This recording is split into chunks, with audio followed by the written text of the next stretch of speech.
Dr. Fadina. Welcome to Once Made Incorporated, our wellness chat room. Yes, women, self-awareness checklist. We are so busy always helping others. Do we ever take time to stop and ask ourselves, why do I feel the way I do?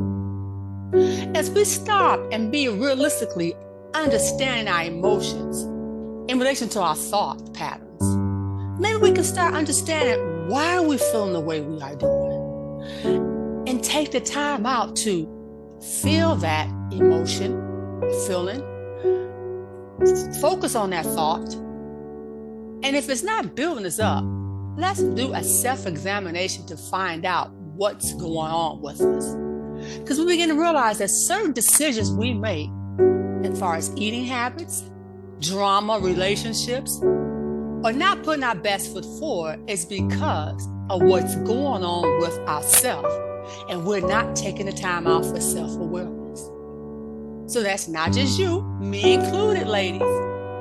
Let's practice realistic self-awareness by using the following 5 elements: self-concept, thoughts, feelings, emotions, and our body.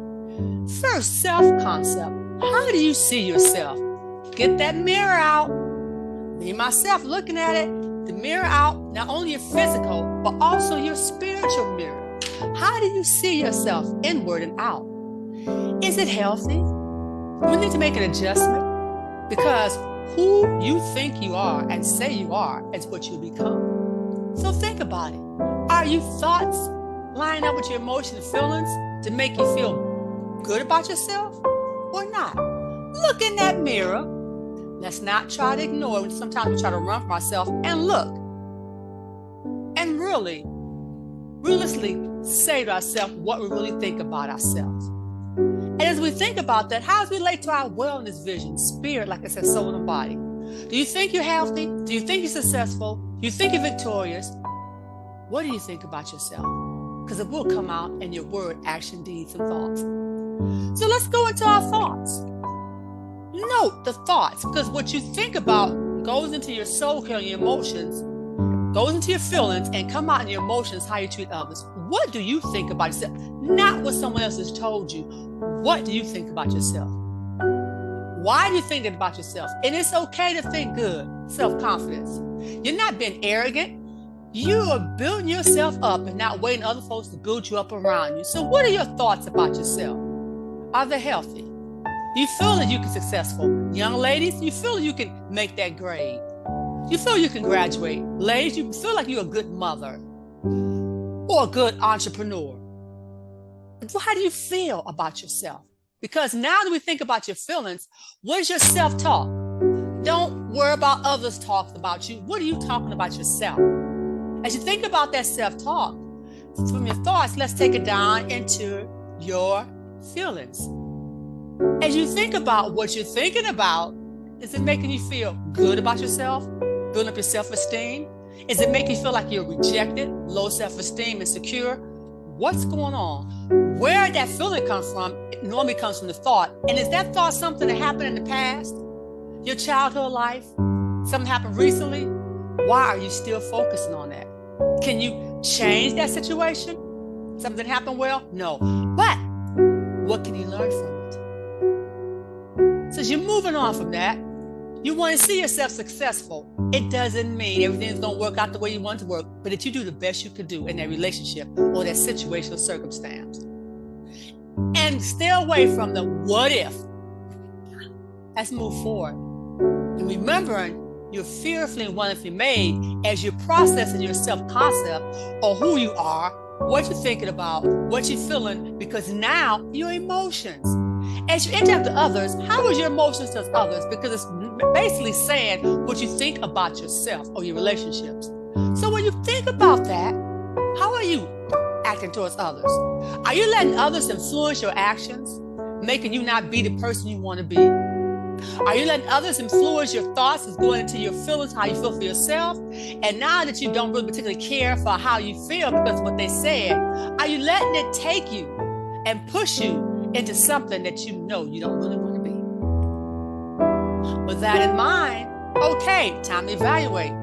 What kind of relationships are you in? Are they building you up or tearing you down? Are you being the best person you can be? If not, it's time to rethink. What should you do? Now, necessary if it's around family and friends, some people you can't just drop. But how are you going to prepare yourself to deal with that person every time you interact with them? Are you going to keep letting them pull you down with their negative words or body language towards you? Or you can get to the point, practicing, me, myself too, I will not take this thing personally. Making sure that it's not constructive criticism, it's just something someone's trying to do towards me. I'm not taking it personally. Now that we've got that self-concept of who we are, checked out that mirror image physically as well as spiritually, know what's going on in our thoughts, why we're feeling this way in our emotions. What about your body, your outward appearance? We say we physically want to be made, but now a part of that means how is your body language, your facial expressions coming off towards others? Stop. It's near the end of the year. Have you got your physical, your mammogram? Have you taken care of your eyes, your dental work? Because all that's a part of you being fearfully and wonderfully made. Are you taking the time out for self-care?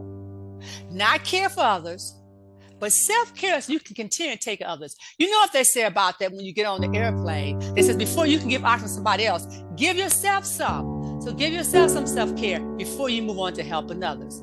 Budget. We don't want to talk about the finances. But part of self-concept, a self-awareness about being realistically is about what is your budget? Holidays come up, you celebrate holidays. Can you really afford to be buying all those gifts? Why? What is the purpose of buying all those gifts?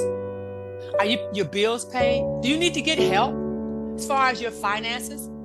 It's no shame to your name if you need help. Get the help you need. Look at where you really are.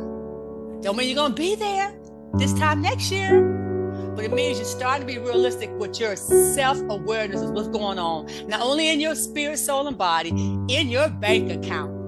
Yes. So take this moment to be realistic with yourself. Pull out your mirror. Look at yourself spiritually and physically. And remember, Rome wasn't built overnight. You are fearfully and wonderfully made.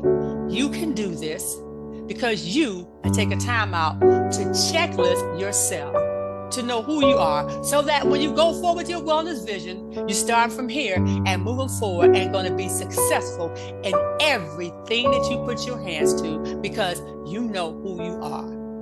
Please like this and share with other women.